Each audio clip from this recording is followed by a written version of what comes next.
Hi guys, અમે આવી ગયા છીએ રાજકોટથી તદ્દન નજીક એટલે કે જામનગર રોડના હાઈવે ઉપર બાઘી ગામમાં.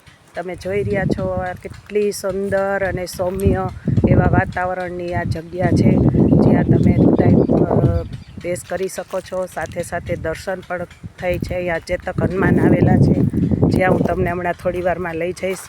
તો તમે જુઓ છો આ બધા ઝાડવા છે, એકદમ લીલોતરી, ખૂબ જ સુંદર વાતાવરણ છે. બાજુમાં નદી સરસ રીતે ચાલી રહી છે અને એકદમ ઠંડક ને આહલાદક વાતાવરણ અહીંયા પ્રસરી રહ્યું છે. અહીંયા ખાસું એવું આપણે જમવાનું ને નાસ્તા કે લઈને આવ્યા હોય તો ખૂબ જ મજા આવે છે. ફેમિલી સાથે આપણે અહીંયા એન્જોય કરી શકીએ છીએ. તો ગાઈસ, ચલો હું તમને લઈ જાઉં છું આજે હનુમાનજીના દર્શન કરાવવા, જે ખૂબ જ સરસ ને શાંત વાતાવરણમાં આવેલું મંદિર છે.